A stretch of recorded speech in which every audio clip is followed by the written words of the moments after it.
Vamos iniciar a gravação agora. Só para vocês saberem, esse webinar vai ser gravado. A UTCL se sente muito feliz com a presença de vocês e também com a presença do nosso palestrante de hoje, Severiano Macedo, que é um especialista em transformação digital da Cisco e companheiro nosso de várias discussões sobre o tema. Mas eu antes queria lembrar, isso estava na tela até agora, que a UTCL vai promover, no final de março do ano que vem, o nosso Summit 2022. Isto é uma tremenda novidade. Depois da Covid, 2 anos sem fazer uma conferência presencial, tendo em vista que os números aqui estão melhorando bastante, espero que em março estejam ótimos. Nós vamos fazer a nossa reunião presencial. Tá? Já temos, vai ser no Rio de Janeiro, vai ser na Praia da Barra da Tijuca, o hotel em frente à praia, ambiente extremamente interessante. Vamos ter 4 ou 5 auditórios simultâneos, com palestras durante 3 dias. Vai ser muito bom. Espero que todos consigam viajar e encontrar os seus colegas, o que a gente já planeja há muito tempo. Muito bem. Vamos falar agora do momento de segurança cibernética. O Brasil está um pouco atrasado em relação aos países do norte, se você olhar Estados Unidos, Canadá, Europa, já tem todos os procedimentos regulados em termos de segurança cibernética. Nós estamos iniciando oficialmente o processo regulado de soluções de segurança. É claro que todas as empresas já utilizavam soluções de segurança cibernética, né? Mesmo porque em TI normal, segurança cibernética é um must, é necessidade. Não há banco que funcione sem segurança cibernética, e aviação, etc. E nós estamos regulando isso agora. E como tudo que é novo e obrigatório, né, a gente precisa discutir profundamente. E aí surgem diversos atores que estão discutindo esse tema. A gente tem o prazer de colocar aqui o doutor Severiano, que é um dos. Obrigado pelo doutor. Que é uma das pessoas que mais entende do assunto e temos o prazer de tê-lo conosco. Então, vamos lá, Severiano. Obrigado, Dimitri. Boa tarde, pessoal. Espero que estejam todos bem. Vamos iniciar então uma discussão. Fique à vontade para participar, comentários. Perguntas no chat, tá? Você tem aí o chat, é só clicar, fazer as perguntas, pode fazer para o host, a gente aqui vai olhar, selecionar as perguntas, no final passar para o Severiano. Perfeito. Quem não me conhece, meu nome é Severiano Macedo, eu estou na Cisco aí há 8 anos e antes vim de outras empresas, sempre atuando aí no setor elétrico, no setor de indústria, né, geração, transmissão, distribuição de energia. E nós estamos com um desafio aqui especial, né, que é a discussão da questão aí do módulo 5 da ONS, né, da rotina operacional, e que está em vigor, e a gente precisa tentar entender um pouco a aderência das soluções de segurança que a gente tem no mercado hoje, justamente com essa rotina. Então, esse é o foco, o propósito da nossa discussão.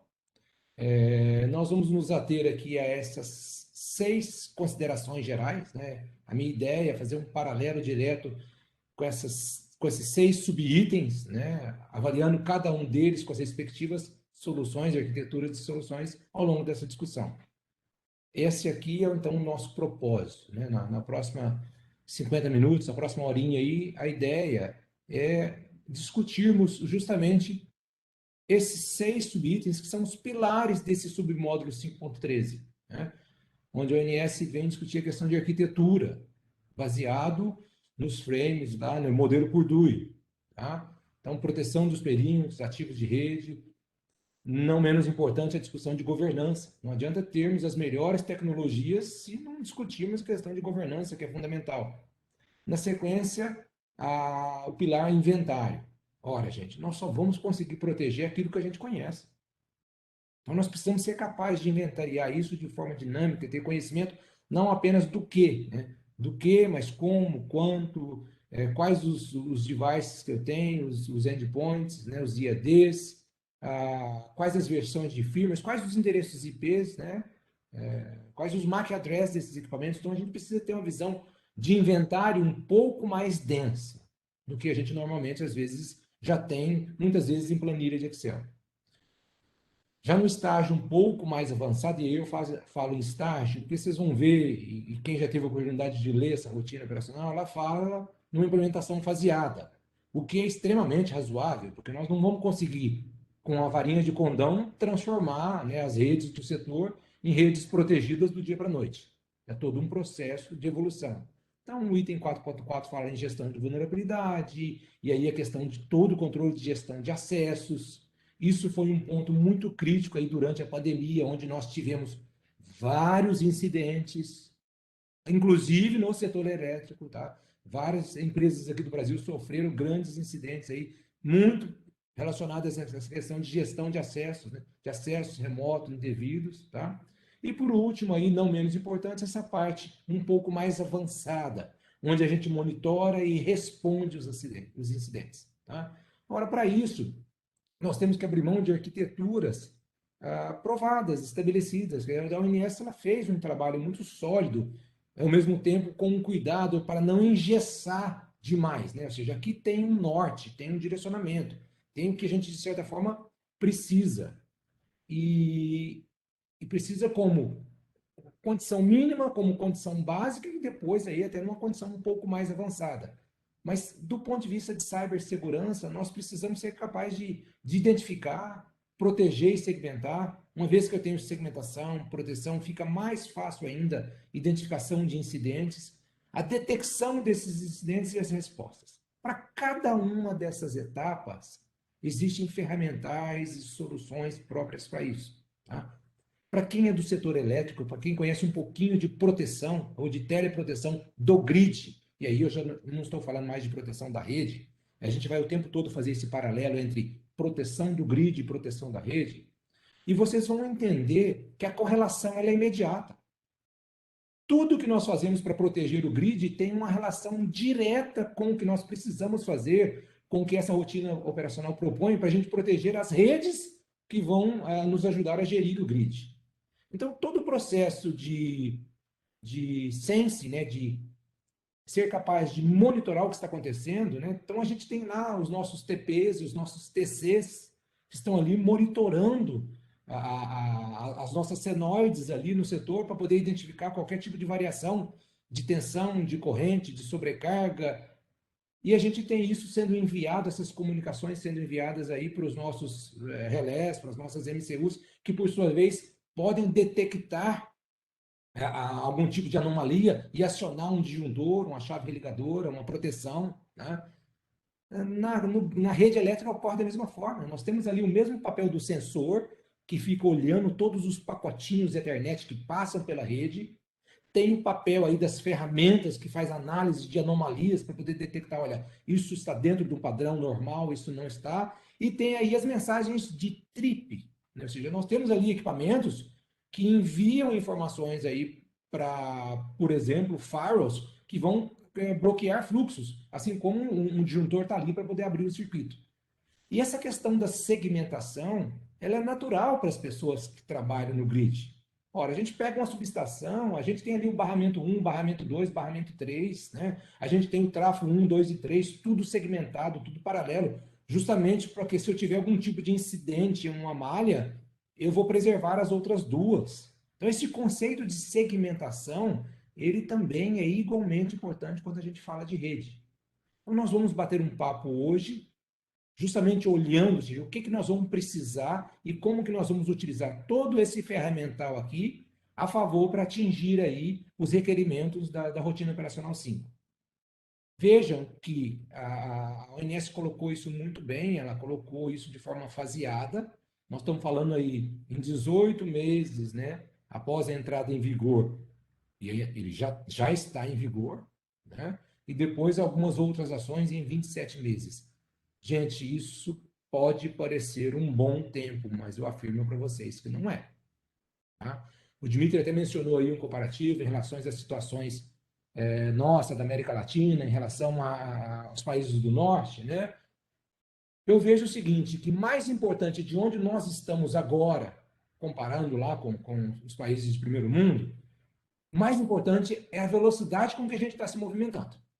Se a gente está movimentando rápido, se a gente já incorporou o senso de urgência, eu acho que esse gap a gente realiza ele rápido. Agora, a gente pode estar até bem, mas se a gente estiver ainda lento, nós vamos ser atropelados aí por outras referências, por outras empresas, e no final das contas, não existe segurança plena. Ninguém pode desenvolver uma proteção para uma linha de transmissão que seja 100% segura. Proteger de forma 99,99 de proteção de uma linha de transmissão é muito caro, né? Então, existe ali um balanceamento entre o ótimo, o desejado e o viável. Quando a gente fala em segurança cibernética, é a mesma coisa. Nós temos um ferramental ali que vai ser criado para poder realmente dar um nível de proteção mínima, depois básica, depois avançada, claro, mas não existe segurança plena. Então, por isso que a gente precisa balancear aí os nossos investimentos, olhar todos esses 6 pilares que a ONS propõe, tá? E não deixar nenhum tipo de gap. Mais importante, despertar esse senso de urgência. Se estamos hoje numa posição ainda um pouco deficitária, vamos acelerar isso para a gente poder recuperar isso logo. Tá? A ideia aqui, gente, é falar de soluções, né? Ou seja, de trazer soluções aderentes à rotina operacional 5, mas que esteja fundamentada em mapas, né? Já pré-definidos. O que eu vou mostrar para vocês aqui hoje, né, está dentro do que a Cisco chama de Cisco Security Validated Design. São designs de rede, né, pré-definidos, validados, incorporados, testados, baseados em normas, né, que já atendem hoje algumas outras rotinas operacionais e especificações bem mais rígidas aí em alguns outros países. Tá? Então a ideia é a gente conseguir avançar e eu começo, por exemplo, trazendo a discussão da parte de arquitetura. Né? Quem conhece um pouco mais da rotina, ela é baseada no modelo Purdue, né? Onde eu tenho ali os níveis 0 e 1, né, da camada mais operacional, vou subindo nos níveis 2 e 3, passando por uma IDMZ até uma conexão direta com a área corporativa, com a área de TI. Então, nesse modelo de arquitetura, né, que eu vou mostrar para vocês na sequência, a gente tem aí algum ferramental já próprio, definido para poder criar, para poder atender alguns requerimentos já específicos. Então, para atender o item 4.1 da rotina operacional, né, da ONS, esse item de arquitetura, a gente precisa ter aí algumas armas, alguns ferramentais próprios já implementados, que vão desde simples switches, mas equipamentos ali que já têm uma certa capacidade e aderência aos passos seguintes.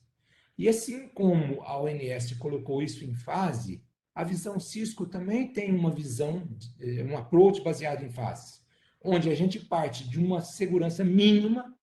Eu acho que isso, a maioria das utilidades já deve ter aí alguma coisa de encriptação, uma mínima controle de senhas, login, um processo mínimo aí, às vezes, de segmentação, mas a ONS está mirando aqui, ó, nessa parte de foundation, onde nós estamos falando aí de uma segurança básica.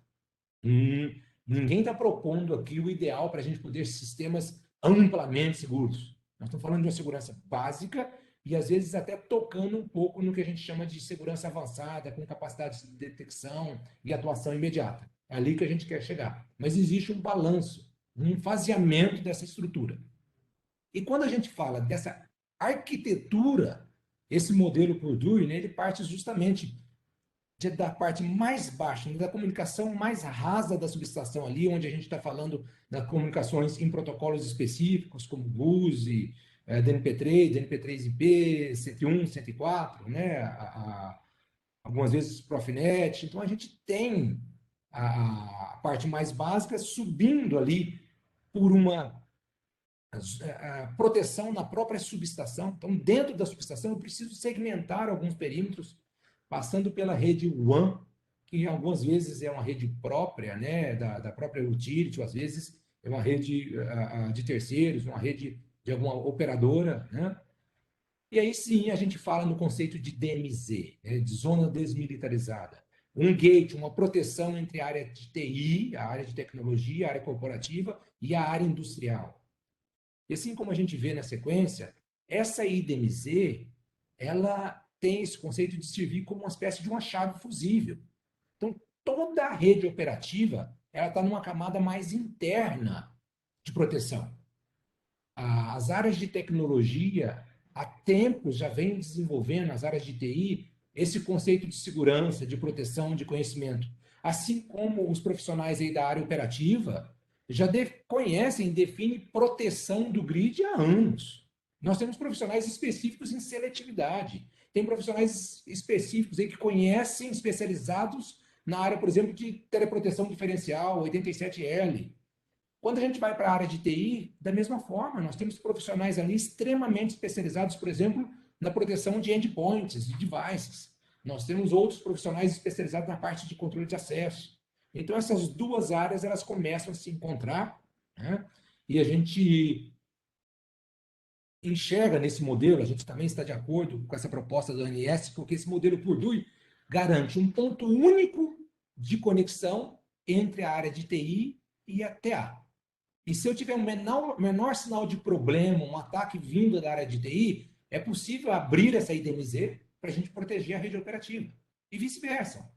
Se tivermos algum tipo de ataque, algum problema acontecendo na área operativa, a gente pode bloquear essa IDMZ para proteger a rede corporativa. Perfeito? E aqui dentro, ainda discutindo essa questão de arquitetura, vejam, eu tenho uma segmentação entre o que a gente chama de perímetro eletrônico, onde está circulando aqui as mensagens GUS, TRIP, né? E eu tenho aqui o perímetro multisserviço da subestação. Eu tenho ali telefonia, câmeras, sistemas de controle de acesso. Ora, esses dois tráfegos não deveriam se misturar, né? Eu não poderia ter aqui no perímetro eletrônico nenhum tipo de mensagem de streaming de vídeo circulando. Por outro lado, se eu tiver alguma mensagem GUS circulando aqui na área de multisserviço, isso também é um pouco suspeito.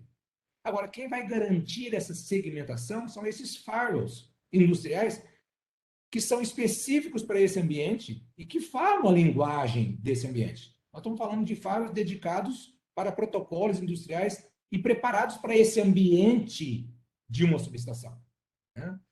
Eu tenho outras características, né? E podemos depois, numa outra hora, avançar um pouco mais nessa arquitetura, discutir os conceitos de subestações on-net, off-net, redes WAN próprias, seja MPLS, SDH, né?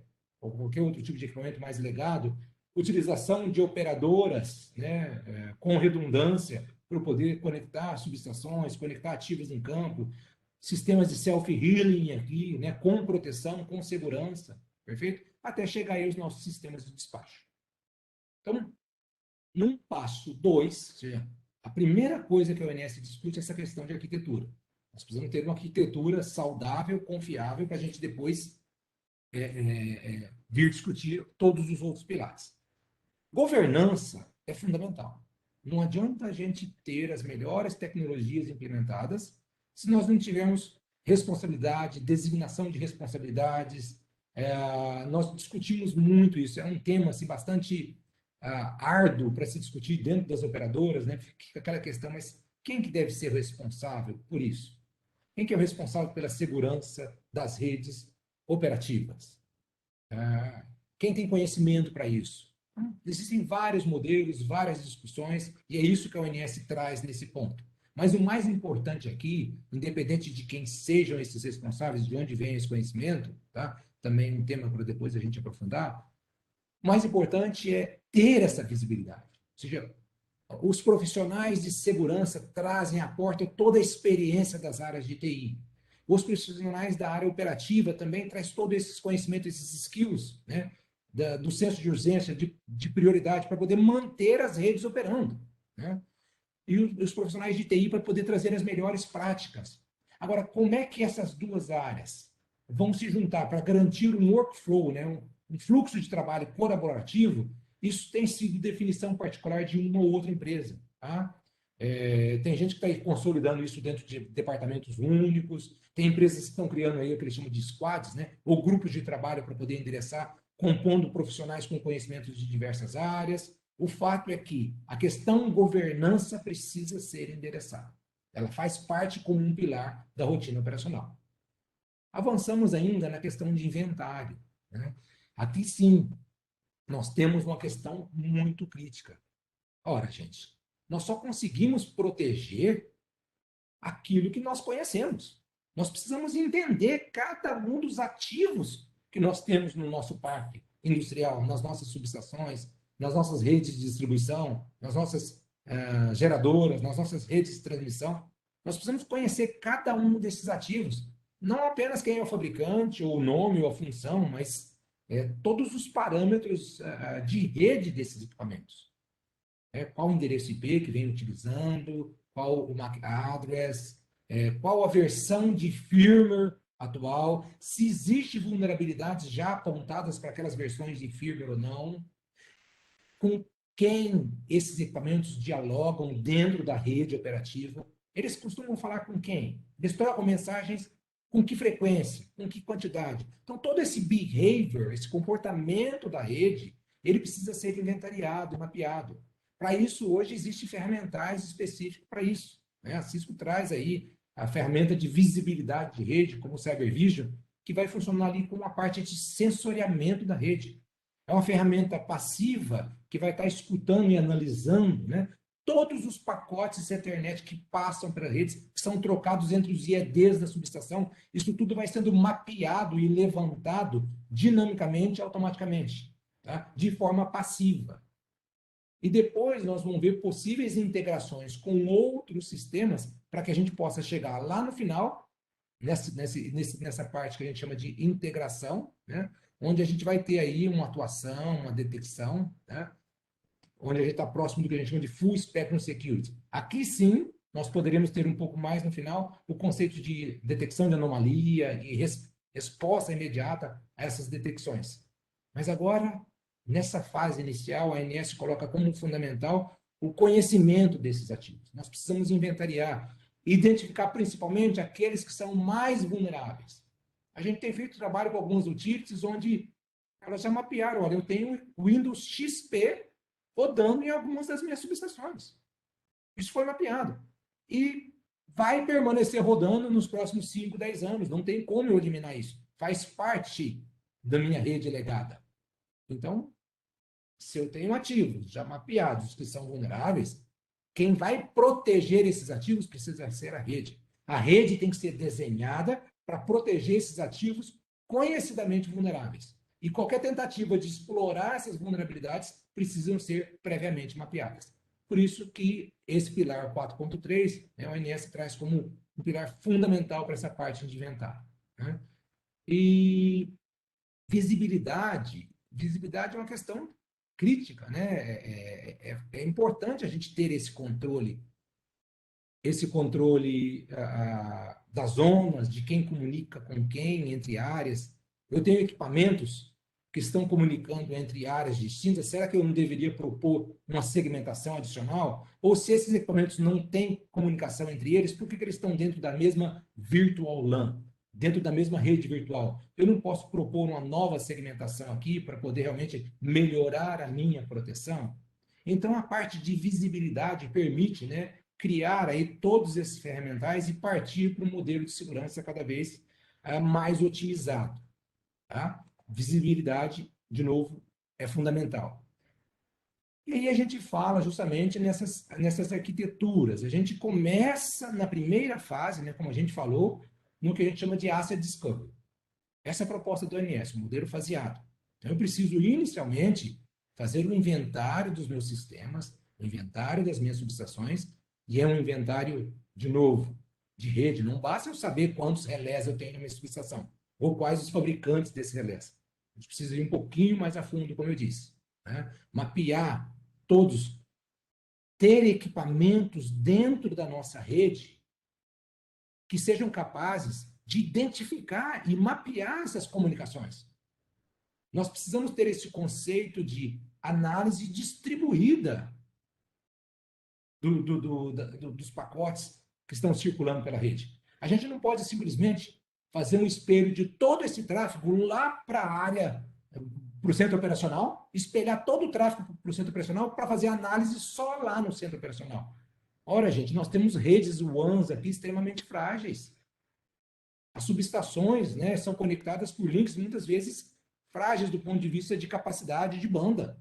Não dá para a gente poder ficar espelhando o tráfego e mandando o tráfego lá para o nosso centro de controle a mais do que a gente já está utilizando. É preciso fazer as análises distribuidamente lá embaixo e mandar apenas os metadados para as nossas ferramentas de controle que estão lá no NOC ou no SOC.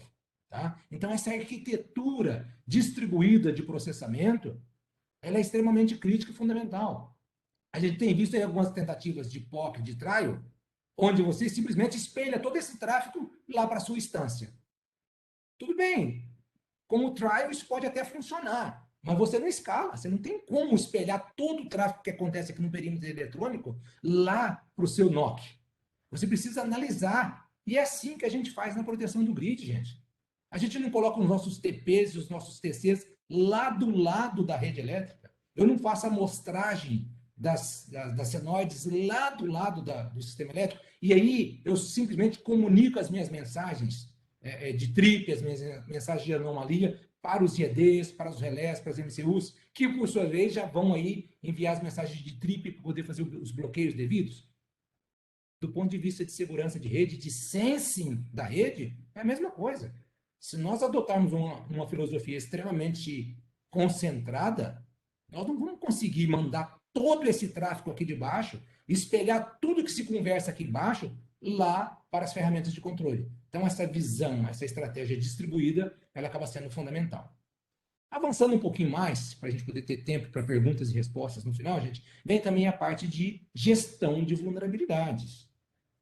Então, uma vez que eu já tenho ali a parte de inventário, eu já conheço os meus equipamentos, eu já tenho as minhas vulnerabilidades mapeadas, eu tenho responsabilidades, eu tenho toda a parte de gestão previamente definida.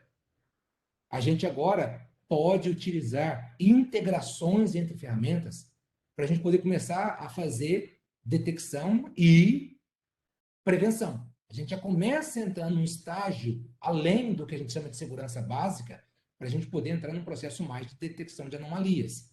E aí, em cima da mesma rede, a gente avança um pouquinho mais. A gente vai além do Asset Discovery, a gente vai além de uma atuação passiva na rede, porque o Cyber Vision, as ferramentas de visibilidade, elas são passivas. Elas estão ali apenas como os TPs e os TCs, elas estão mostrando os pacotes. Agora, elas podem gerar mensagens de metadados aí que podem ser, por exemplo, integrada com soluções de Firepower, né, o nosso Firepower Management Center, onde eu posso perceber uma anomalia que foi detectada pelo Cyber Vision e enviar uma mensagem para bloqueio de um firewall.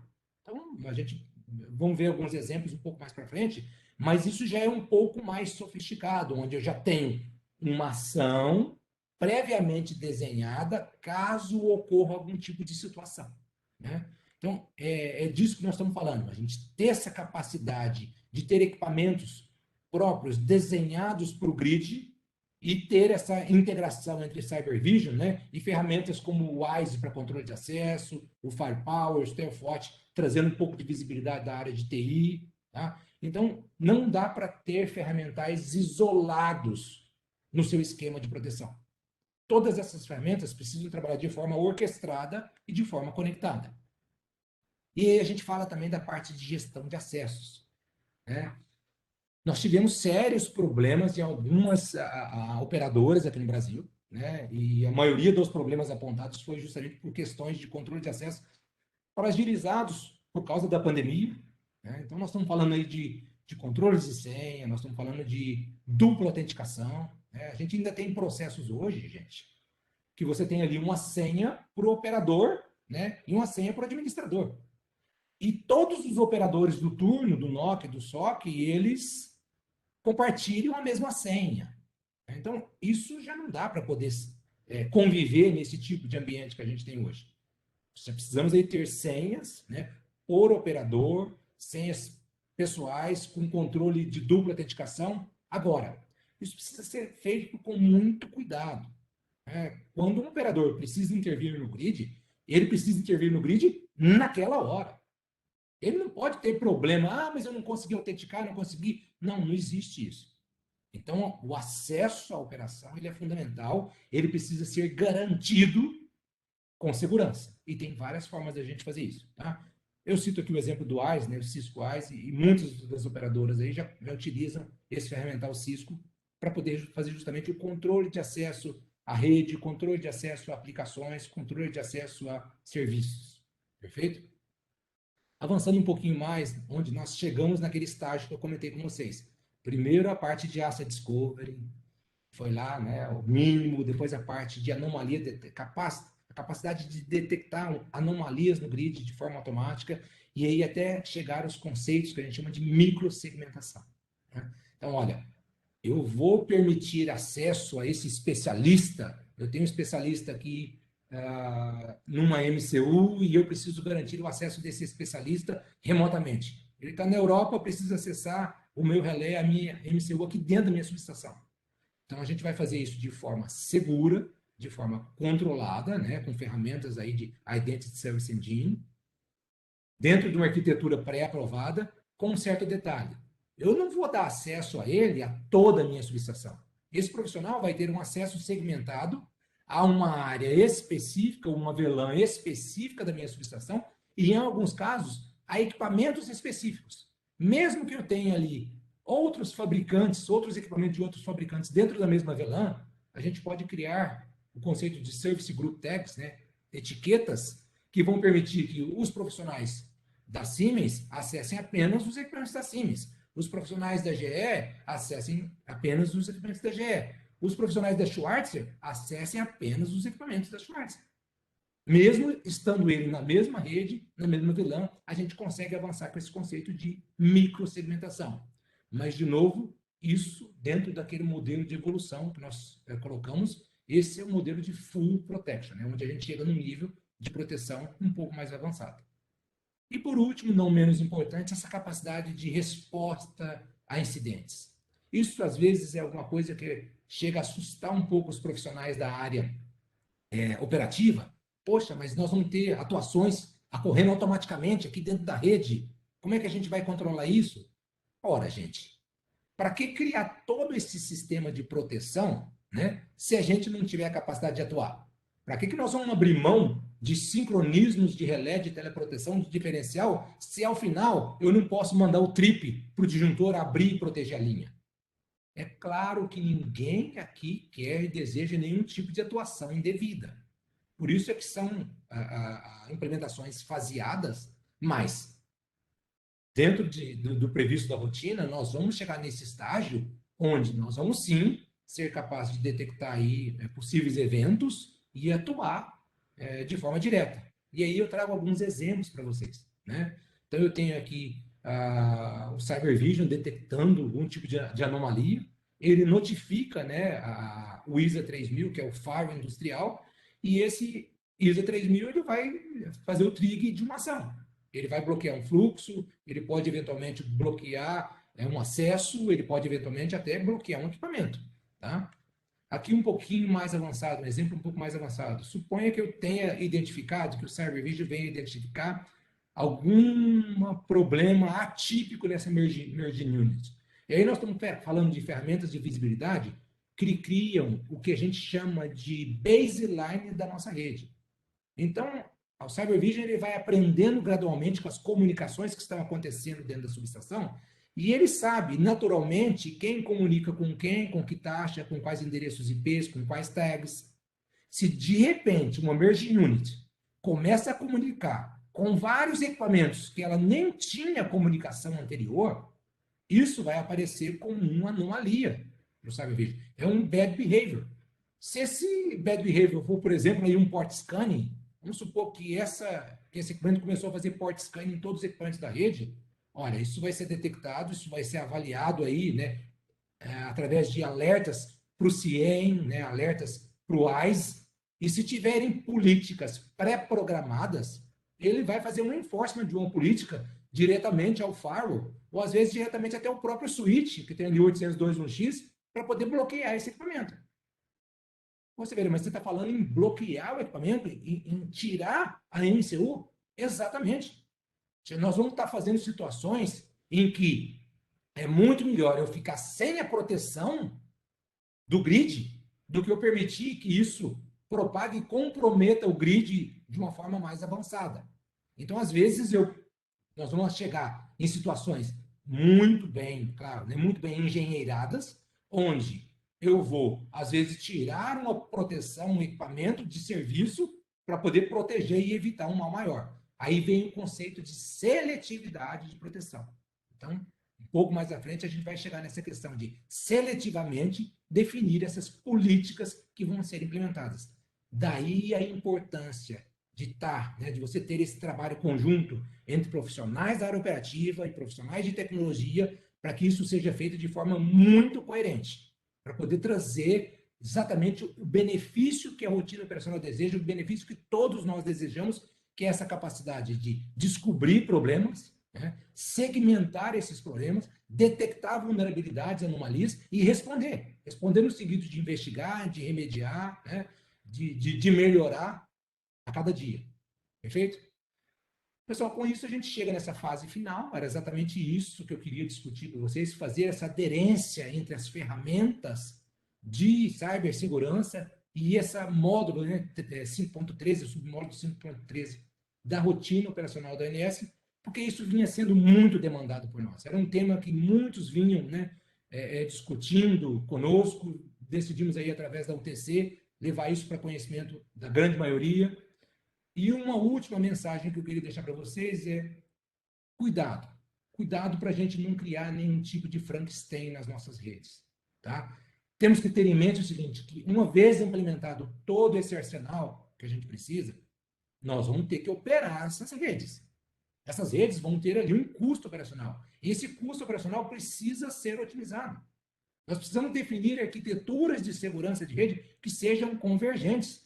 Não dá para a gente poder ficar, né, montando Frankenstein, comprando isso daquilo, aquilo dali, e ferramentas que não se dialogam, que não conversam entre si. Ou seja, buscar realmente soluções padronizadas para que, no final, a gente tenha uma operação suave, né, uma operação um pouco mais tranquila desse arsenal que a gente busca implementar.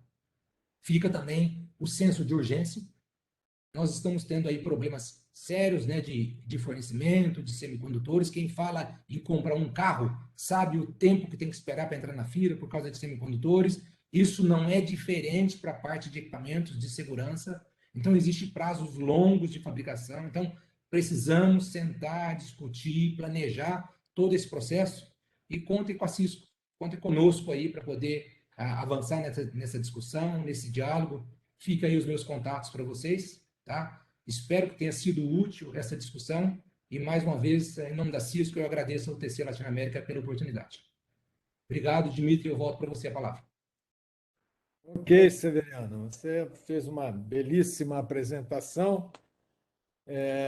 Pessoal, anote aí o e-mail do Severiano, qualquer dúvida podem entrar em contato comigo. Temos algumas perguntas. Vamos lá, vamos trabalhar, né? Beba sua água que você vai começar a trabalhar. Até agora foi fácil. Eu tentei fazer, Dimitri, uma apresentação dentro do plano ali de 40 minutos para a gente poder ter tempo de debater. Eu acho que isso é mais importante, mais relevante aí para o nosso pessoal. Pessoal, se tiver perguntas, se tiverem perguntas, por favor, é só colocar no chat, mandar para o host, para onde vocês quiserem. Nós recebemos e vamos ler.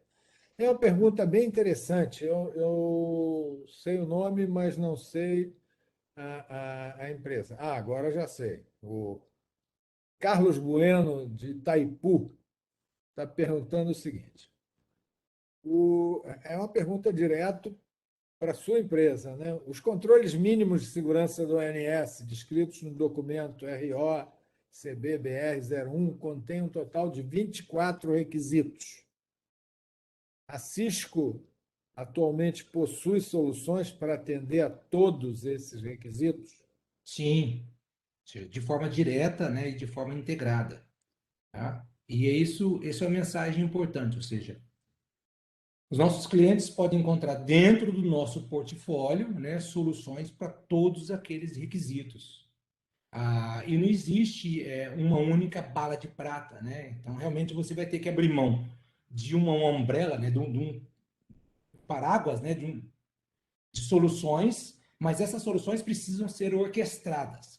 E aí entra outros temas, Dimitri, que eu ainda não quis aprofundar aqui, que é, por exemplo, de acesso ao Talos. Né? A Cisco tem o Talos, uma rede global de conhecimento, de estudo, de geração de vulnerabilidades, que vem incorporar e, de certa forma, antecipar, né? Dar uma proteção que vai muito além do proposto nessa definição. Então, a resposta é sim, e bastante positiva, e fico à disposição aí para poder aprofundar nesses itens com vocês, pessoal.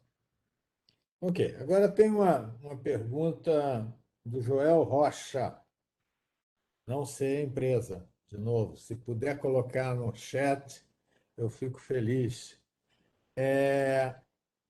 Smart Grid é uma realidade e traz perguntas estratégicas e filosóficas. Ele passa pela Smart Grid e passa pela Cybersecurity, né?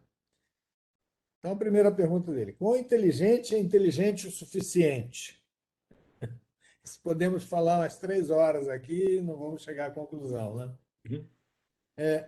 Aí tem uma pergunta que talvez possa se colocar alguns limites. Quanto investir em segurança cibernética e onde investir? Talvez você possa. Você mais ou menos colocou qual é a Sim, ordem, né? sim, Você tem uma ordem de investimento. Então, essa, segundo ele, é a indecisão da concessionária, é quanto e onde investir, apesar das ondas estarem colocadas tal. E aí ele conclui dizendo: interligar mais pontos gera mais benefícios, mas aumenta o vetor de ataque. Aí já está falando de Smart Grid de novo, né? Então vamos voltar à cybersecurity. Quanto investir em segurança cibernética e onde investir? tá. É Joel que faz a pergunta? Quem faz a pergunta é Joel Rocha. Joel. Joel, obrigado pela pergunta. Acho que você traz um tema extremamente relevante para essa nossa discussão, né? Eu mencionei no meio da minha apresentação que não existe proteção segura. Não existe como você falar, olha, eu tenho algo que é absolutamente seguro, porque é um processo de evolução e de desenvolvimento, né? Então, como tudo na vida, existe aquela regrinha do 80-20. Tem sempre 20% de ação que eu posso tomar de forma imediata, que já vai me dar ali uns 80% de ganho de proteção. Agora, para eu poder sair daquele 80 para 90, aí provavelmente eu vou precisar de um nível de investimento muito grande, né? Então, a ONS ela traz nessa rotina operacional esse modelo faseado, e eu acho que inicialmente a resposta direta para você: invista em conhecer as suas vulnerabilidades. Invista em fazer um inventário para entender muito bem o que você tem de mais vulnerável na sua rede. E aí, faça um planejamento de investimento para poder proteger primeiro aqueles ativos mais vulneráveis. E aí você entra também por uma questão na sequência, que são os ativos mais valiosos. Então a gente tem sempre ali uma subestação que ela é muito mais crítica, às vezes, do tipo econômico, do tipo político, do tipo carga. A gente tem sempre pontos nevrálgicos, né, dentro da nossa rede de geração, de transmissão, de distribuição, que merecem mais atenção do que outras. Então, esse aí é uma outra análise também que precisa ser feita. E com relação ao seu comentário, conectar cada vez mais gera benefícios, mas gera mais pontos de exposição. Ora, eu sou antigo o suficiente, né, para lembrar do tempo em que a gente discutia se valia a pena ter um grid nacional. A gente discutia isso. Eu vou conectar o grid do Sudeste com o grid do Nordeste, com o grid do Sul, eu vou aumentar meu nível de exposição, aí qualquer tipo, né, de balanceamento, de desbalanceamento, de desequilíbrio do grid do Norte vai me derrubar o grid aqui do Sul, isso vai aumentar a complexidade de operação do grid.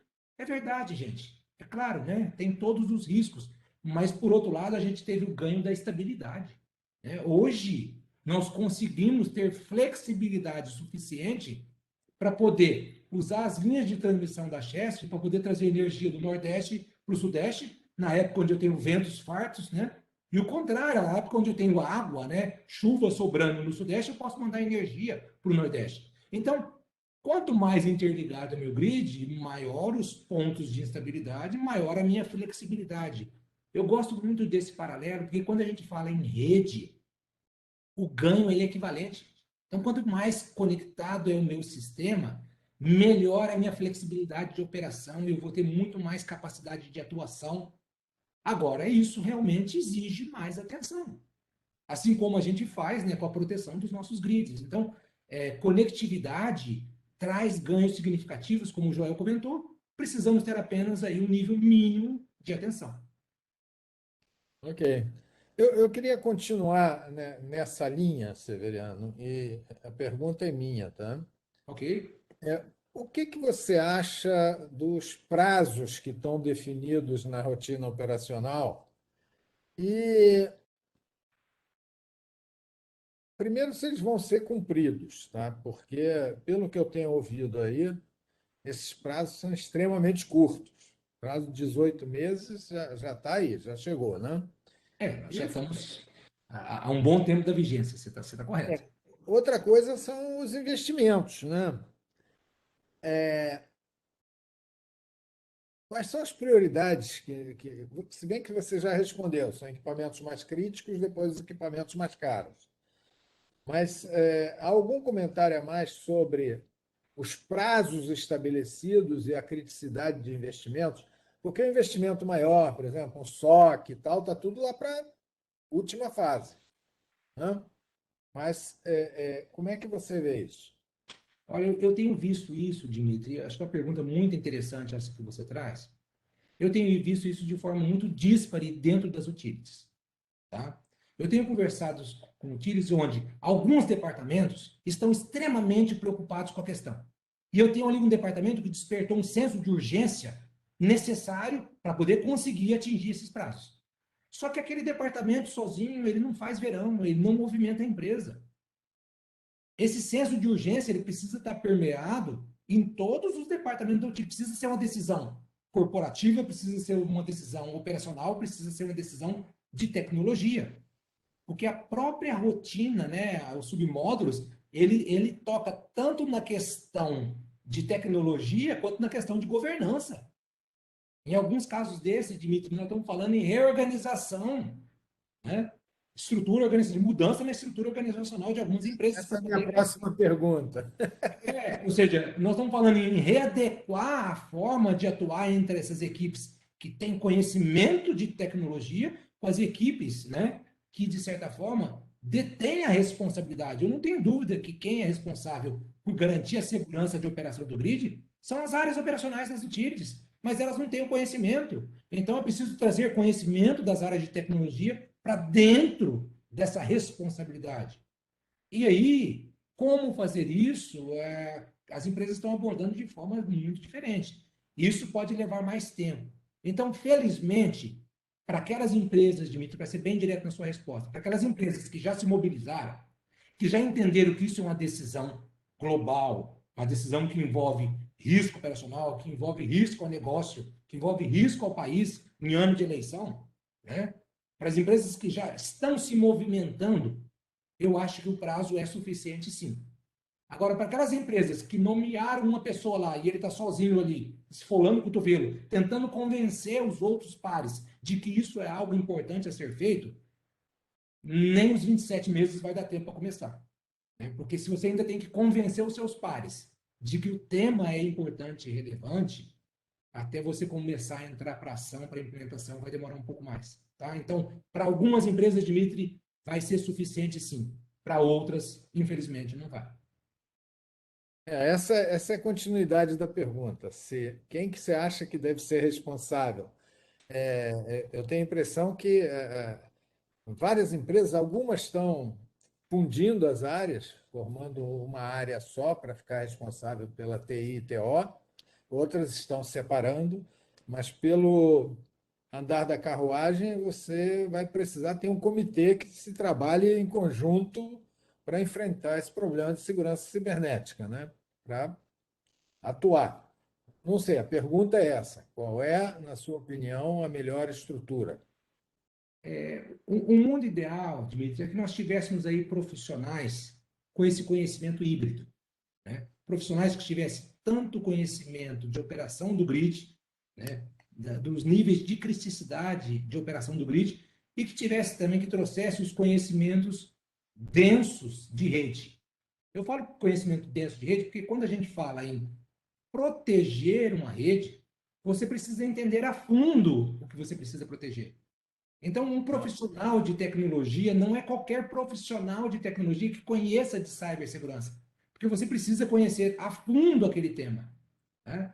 Então, eu não tenho dúvida nenhuma que o caminho final vão ser grupos multidisciplinares, né?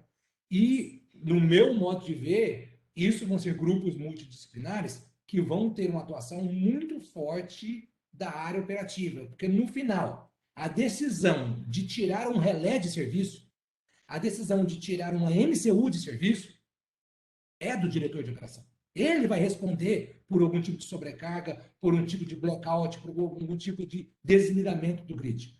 Então, por mais que a gente tenha isso criado em SOCs, em centro de operação independente, a resposta final, né, a decisão final vai ser da área de operação, da área de engenharia. Agora, justamente para poder evitar esses fluxos longos de comunicação, é bom que se tenha os SOCs, né, os Centros Operacionais de Segurança da área operativa, trabalhando em linha com o SOC de TI, mas ao mesmo tempo plugado umbilicalmente no NOC. Então, eu vejo esse tipo de situação sendo desenhada em algumas utilities, né? Olha, eu tenho aqui um SOC da área operativa que fala tanto com a área de TI, porque eu tenho que ter ali uma noção de Claro. onde está vindo, origem, destino. Mas, ao mesmo tempo, antes que eu tome qualquer tipo de atuação, né, eu preciso ter um conhecimento. Olha, a decisão da cibersegurança vai disparar uma rotina de proteção operativa. Quando você tira um relé de serviço, automaticamente você entra com outras rotinas, né, sobre aquela decisão. Então, isso vai envolver aí áreas mistas dentro das utilities. Eu não tenho dúvida que é um caminho, talvez inédito, né, algo que está sendo forçado a acontecer agora.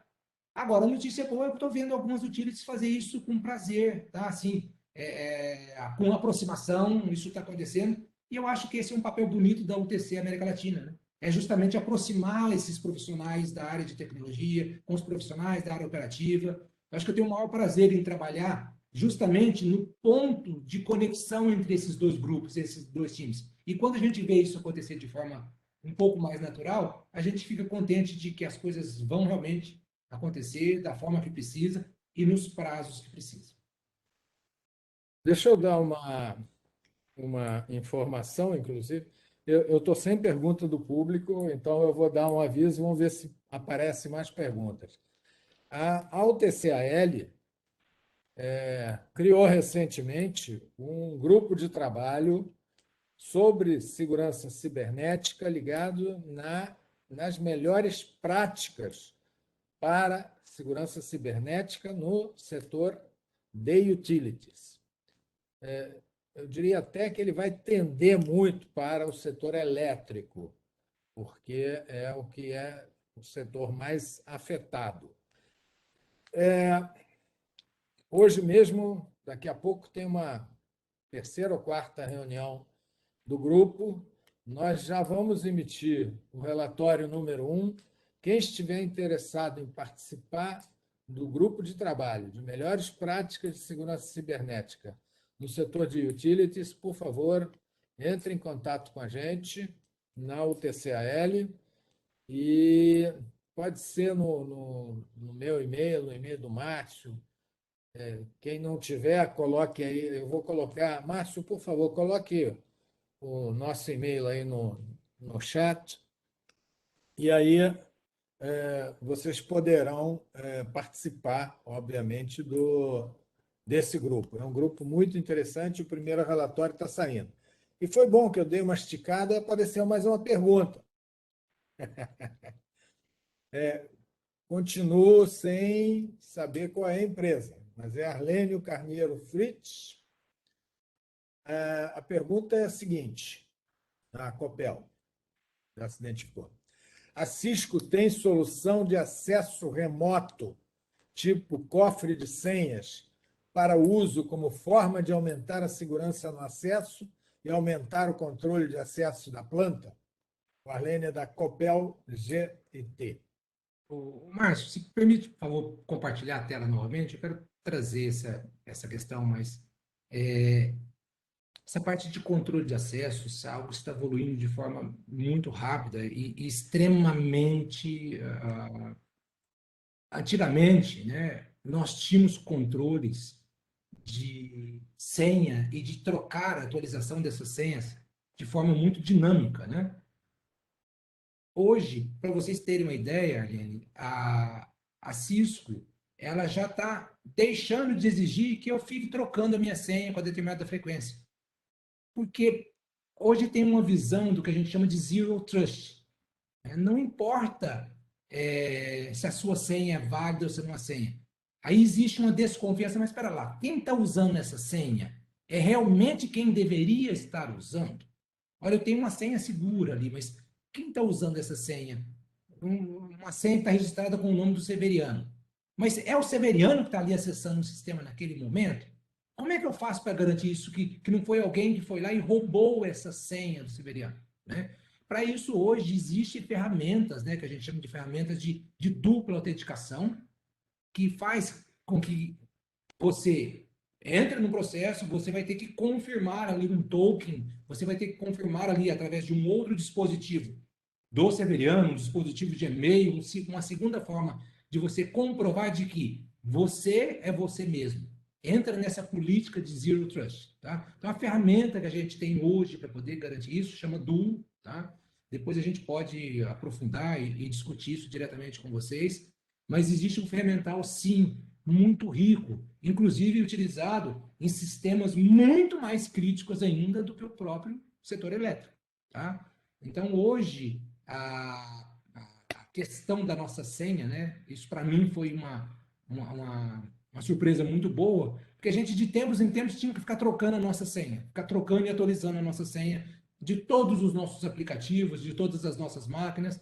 Agora não. Agora nós temos uma ferramenta de dupla autenticação, eu utilizo minha senha e já não é mais crítico a minha senha. É muito mais importante eu comprovar que sou eu que estou utilizando aquela senha do que propriamente o grau de proteção daquela senha. Tá bom? Espero que tenha respondido. E aqui, ó, todos esses frameworks, eu passei a apresentação aqui o tempo todo fazendo uma correlação entre os módulos, né, de arquitetura, mostrando nesse framework, né, da NextCip, quais as ferramentas Cisco que vem atender cada um desses itens. O Cisco Vision, Stealthforce, né, os nossos firewalls industriais, né, o Cisco Eyes, roteadores de switches industriais, né, o Cisco FMC. Então, tem uma série de soluções que, na verdade, formam uma solução única, um pacote único de cibersegurança. Perfeito? Mais uma vez, obrigado pela pergunta.